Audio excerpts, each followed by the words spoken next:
નમસ્કાર, હું મનુભાઈ ડાભી. રાધનપુર સાતલપુર વિસ્તારની અંદર દિવાળીનો ટાઈમ છે. લોકો દિવાળી ઉજવી રહ્યા છે, પરંતુ ક્યાંક ને ક્યાંક પત્રકારના નામે અત્યારે તોડબાજો લોકો નીકળ્યા છે. એમનાથી સાવધાન. રાધનપુર સાતલપુરના વેપારી વારાહીના વેપારીઓને વિનંતી કરવા માગું છું કે તમારી પાસે કોઈ પત્રકાર બનીને આવે તો તમે એમનો વિડીયો બનાવજો અને વિડીયો વાયરલ પણ કરજો અને અમને પણ આપજો. પત્રકારના નામે તમારી પાસે ઉઘરાણા કરવા આવતા જે લોકો છે એમને બહાર પાડો. આ લોકો ખરેખર અત્યારે કેટલીક ચેનલો અને પેપરવાળા હજાર રૂપિયામાં કેડ આપતા હોય છે. એવા કેડ લઈ અને દિવાળી ટાઈમે નીકળી પડે છે.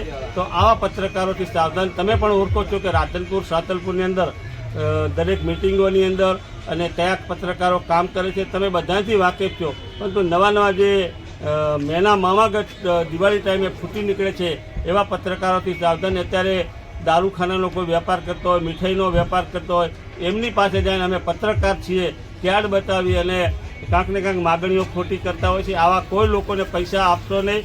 અને અત્યારે મહેસાણા, અમદાવાદ, બનાસકાંઠા ઠેર ઠેરથી પત્રકારના નામે ધાડા ઉમટી પડ્યા છે. તો પોલીસને અને કલેક્ટરને પણ મારી વિનંતી છે કે આવા લોકો ઉપર કાર્યવાહી કરો.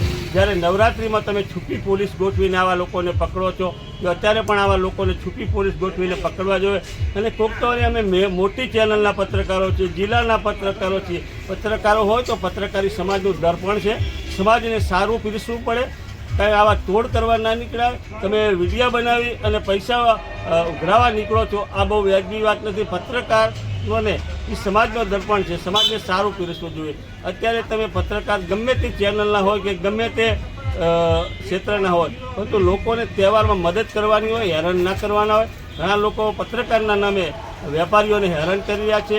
તો વેપારીઓ જાગે, આવા લોકોને પૈસા ના આપે અને તંત્રને જાણ કરે. અને સ્થાનિક જે પત્રકારો જે રેગ્યુલર કામ કરે છે એમને પણ આવા લોકોને જાણ કરીને આમનો પર્દાફાશ કરે એવી મારી વિનંતી છે.